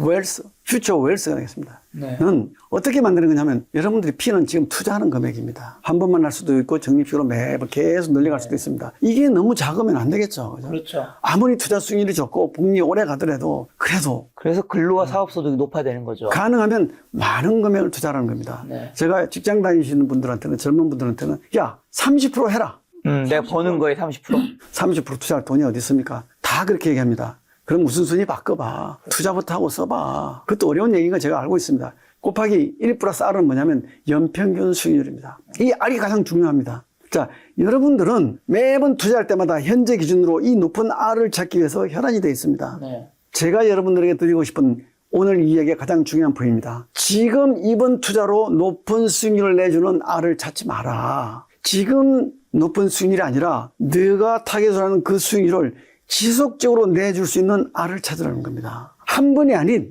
서스테이너빌리티가 있는 지속성 있는 R을 찾아라. 그러려면 매번 상품 투자 대상을 바꿔서는 이 R이 나오지를 않습니다. 미래 성장, 지금이 아닌 미래의 가치를 보고 미래의 높은 R을 줄 거라고 생각되는 R을 투자 대상을 찾는 거고 미래 성장이 뭔지는 제가 지금까지 기술적으로 계속 말씀을 드렸습니다. 그죠? 그래서 연평균 수익률을 지속적으로 높여내주는, 항상 플러스가 아닙니다. 버블도 이거 터지고 하니까 마이너스가 나오지만 오랜 기간 투자했을 때 이 수익률이 상당히 높을 수 있는 대상을 찾아 투자해라. 그게 뭐냐? 광파는 반도체고 테크 기업이고 나스닥 100이다. 이렇게 말씀드리고 싶습니다. 그리고 투자 기간을 많이 길게 가져가라. 투자 기간을 길게 가면 어떻게 되는지 한번 보겠습니다. 자, 여기에 5년, 10년, 20년, 60년까지 투자를 하는데 5%, 연평균 수익률이 5%면 60년 투자도 19배밖에 안 됩니다. 그죠? 그게 10%로 가니까요. 60년 가니까 300배가 나옵니다. 이게 10%인데 40년 투자하면 45%인데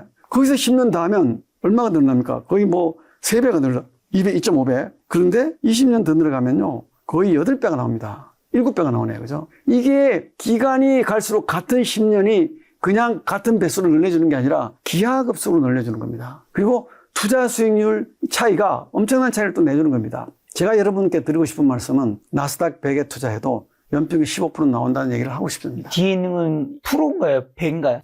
배수입니다. 배수. 나스닥 100에 연평균 15%로 60년 투자하면 4,100원 나옵니다. 아, 어떻게 6,000원 60년 투자합니까? 자, 이건 제가 그냥 여러분들에게 좀 달콤한 모습을 보이기 위해서 4,100 얘기했고요. 자, 30년 60배, 20년이면 16배입니다. 네. 그죠? 좀 길게 투자하셔야죠, 뭐. 이렇게 나오는 겁니다. 그게 20%로 가면 56,000배가 나오는데, 워렌 버핏이 19.9%라고 말씀드렸지 않습니까? 네. 19.9%로 60년 투자했어요. 그랬더니 실제로 워렌 버핏은 55,000배쯤 났습니다. 왜냐하면 이분은 만 65년을 안 채웠어. 20%가 56,000배라는 얘기는 얼마냐면 1억 투자해서 5조 6천억이 되는 겁니다. 그래서 제가 제 또래 사람들을 만나면 야, 손자 태어나면 투자해줘라. 그리고 유언으로 남겨라. 55세나 60세 되기 전에는 팔지 말라고 해라. 그러면 1억 투자해주면 5조 6천억이죠. 네. 자, 1,000만 원 투자하면 얼마입니까? 5,600억입니다. 누구나 손자는 부자로 갑부로 만들 수 있다는 얘기를 하는 겁니다. 여러분들이, 자, 이 기간이 안 올 것 같지만요. 대부분의 투자가들은 이 기간을요, 엉터리를 계속 샀다 팔았다 반복하면서 제자리 걸음하면서 가는 사람이 많고요. 또 제자리 걸음이 아니라 깨먹지만 않아도 다행이라고 생각하는 분들이 많은 겁니다. 여러분, 시간이 돈입니다. 이 시간을 이 정도 수익률이면 훌륭한 수익률이고요. 여러분들이 부자가 될 수 있습니다. 이 투자, 제가 강남 11개 지역 아파트 가격 상승률 35년간 하고 S&P 500, 나스닥을 하니까 너무 차이가 나서 S&P 500 투자 수익률을 비교해봤더니요. S&P 500이 훨씬 한 몇 배 더 납니다. 여기 나스닥 가면요. 비교할 수가 없어요. 차트가 안 나옵니다. 그 정도로 주식시장에서도 부자가 될 수 있습니다. 어떤 조건으로? 서스테이너블한 R을 찾으셔야 되는 거고요. 두 번째는 투자의 호흡을 길게 가져가십시오. 저도 여러분도 당장 내년에 연말에 금방 부자가 되고 싶은 게 우리의 욕망이지만 그 방법으로 부자가 되려면 정말 운이 좋거나 그리고 아주 많은 사람 중에 한두 명 나오는 거지만 제가 드리는 이 말씀은 누구든지 실천이 가능하고요. 월급의 30%씩 투자해 보십시오. 직장이 있어서 월급이 나오는 분이라면 그 금액의 크기는 가능하면 많으면 좋지만 적더라도 10만 원도 30만 원도 100만 원도 다 이런 결과를 내줄 수 있습니다. 그죠? 인간은 기본적으로 단기 투자가 우리 체질에 맞는 겁니다. 즉 인간은 DNA 속에 단기 대응하게 돼 있다고 합니다. 우리가 원시시대 때부터 외부에서 위험이 오면 단기 대응을 하지 않으면 죽든지 위험해. 근데 지금은 세상이 바뀌었지만 우리 몸속에는 항상 단기 대응하라고 그게 DNA가 짜여져 있지만 누구나 여러분들이 직장 생활을 하시면서 어느 정도 부만이 있다면 그런 연령대만 있다면 다 부자가 될 수 있습니다. 저는 제 또래가 되신 분들도 제가 굉장히 여러분들 생각하시는 보다 꽤 나이가 있습니다. 해도 앞으로 정년 10년 정도 투자하시면 충분히 부자가 될 수 있다고 생각합니다. 제가 드린 얘기를 가지고 이 책을 읽으시면 훨씬 더 이해가 될 것 같고 그리고 더 많은 얘기들이 들어 있습니다. 여기에는 일반 투자가들 또는 그 증권사나 은행에서 PB 하시는 분들 그 다음에 전문 투자가들도 왜 가치 투자에서 이렇게 넘어왔는지 그리고 자산 운용을 하는 분들에게도 도움이 될 만한 얘기들을 썼습니다. 그리고 제가 자본시장에서 지금 올해 35, 6년, 7년 정도 했는데 최근 한 10년 정도 좋은 아이디어가 떠오를 때마다 메모를 해두고 그 메모들을 다 모아서 만들었습니다. 몇 년도에 금융업계에 처음 입사하셨죠? 제가 89년도에 첫 직장 생활을 시작했고요. 자산운용사로 온 거는 2000년이었습니다. 2000년에 지금 전 직장에 와서 네. 21년 말까지 22년 일을 했고 그리고 한투운용에 2022년 초에 와서 네. 지금까지 이제 올해 약 4년이 돼가고 있습니다. 36년 동안. 근무하고 계신데, 근데 가시기 전에 한 가지 갑자기 궁금한 게 생겼어요. 이게 우리가 개별 종목을 잘 찾아서 투자할 수 있는 분도 있겠지만 변동성을 견디기 힘들다는 얘기는 다 이해했고요. 그래서 ETF를 투자한다는 얘기도 해주셨는데 ETF를 특히 지금 한국에 투자하라는 얘기는 아니시잖아요. 전반적으로 봤을 때 지금 빅테크랑 반도체 기업 보면 대부분 사실 미국인데 그럼 미국에도 사실 서학개미 분들이 많이 갔는데 미국에도 ETF가 있단 말이죠. 미국 ETF, 한국 ETF 장단점이 있을 것 같습니다. 여러분들이 퇴직연금에서 이 한국에 상장되어 있는 외국 기업들 ETF 투자를 하시면 굉장히 절세를 할 수 있습니다. 그리고 퇴직연금, 그러니까 IRP나 퇴직연금 계좌가 아닌 개인 위탁 계좌에 투자를 하시면 이게 투자 수익이 2천만 원을 초과하게 되면 조금씩 기준이 다를 수 있는데 일정 금액을 초과하게 되면 종합과세가 됩니다. 굉장히 안 좋습니다. 그런데 미국에 상장돼, 한국이 아닌 해외에 상장되어 있는 ETF에 투자를 하시면 22% 분리과세를 합니다. 그렇죠. 국내는 15.4%를 내는데 22%보다는 낮지만 수익이 어느 정도 이상 가버리면 종합과세를 가기 때문에 해외에 상장되는 ETF가 큰 금액을 투자하시는 분들은 유리합니다. 그렇지만 제가 얘기하는 많은 분들은 젊으신 분들 그리고 회사에 다니신 분들 이런 분들은 퇴직연금이나 IRP에서 투자를 하시면 굉장히 유익합니다. 그리고 그분들은 해외에 있는 ETF를 투자 못하게 돼 있어요. 국내에 상장된 ETF만 투자할 수 있게 되어 있습니다. 퇴직연금 IRP는 한국이 좀 더 유리하고 만약에 큰 금액 하시는 분은 미국에서 하는 게 종합값이나 이런 것들이 좀 유리할 수 있다. 그렇습니다. 미국에는 에이스 글로벌 반도체 탑4 같은 ETF가 없습니다. 자, 그러면 이제 긴 시간 이야기 나누는데 마지막으로 저희 시청자 김작가TV 시청자분들에게 전하고 싶은 투자 조언 한마디 있다면요? 저는 현직 사장이고 또 제가 하고 있는 사업 잘 되고 있습니다. 그럼에도 불구하고 이런 책을 쓰고 또 이 책을 알리기 위해서 여러분들한테 가서 우리도 김작가TV, 김작가님 만나서 이런 얘기를 하는 이유가 제가 이런 걸 할 이유가 전혀 없습니다. 그리고 이 책 인쇄도 제가 갖지 않습니다. 그 재단에 다 주기로 돼 있고 그 이유는 제가 아무리 좋은 상품을 만들어도 여러분들이 투자를 단기적으로 하시면 부자가 될 수 없습니다. 그리고 여러분들은 어떻게 생각하실지 모르지만 우리가 처해 있는 미래는 굉장히 어렵습니다. 이 AI가 더 가속화되면 여러분들 개인들은 더 코너로 몰릴 가능성이 높다고 생각합니다. 그 시대에 여러분들이 어느 정도 인간성을 유지하고 사시려면 돈을 모아 놓으셔야 됩니다. 여러분들은 누구나 돈 벌고 싶지 않습니까? 그런데 제가 아는 주변에 많은 분들이 엉뚱한 방식으로 투자를 해서 잘못된 투자 성과를 가져가고 있습니다. 그리고 냉정하게 생각해보면 투자를 어떻게 해야 되는지 배운 적이 없습니다. 여러분 경영학과 나오신 분들이 밸류에이션 배우지 않습니까? 그 밸류에이션 투자하는데 전혀 도움 안 됩니다. 여러분 아시지 않습니까? 밸류에이션 귀신처럼 하는데 밸류에이션도요 세월의 흐름에 따라 계속 바뀌어오고 있습니다. 뭐 DCF 했다가 지금 뭐 다 기억도 못합니다. 그래서 제가 아주 무시하다 보니까 지금 기억도 안 나는데 그거 시대마다 다 달라지고 있습니다. 그거 가지고 돈 못 법니다. 가장 간단한 거는 세상의 흐름에 투자를 하는 겁니다. 그리고 여러분들이 제 책을 보시고도 긴가민가 하시다면 책을 좀 더 읽어보십시오. 제가 이 책에 사인해주는 내용 중에 이런 게 있습니다. earn more, read more. 돈을 더 벌고 싶으면 더 많이 읽어라. 정말 읽는 것만큼 도움되는 게 없습니다. 꼭 투자가 아니라도 여러분들 하시는 일에도 그 일 관련되는 책들을 읽어보시면 많은 내용이 들어있습니다.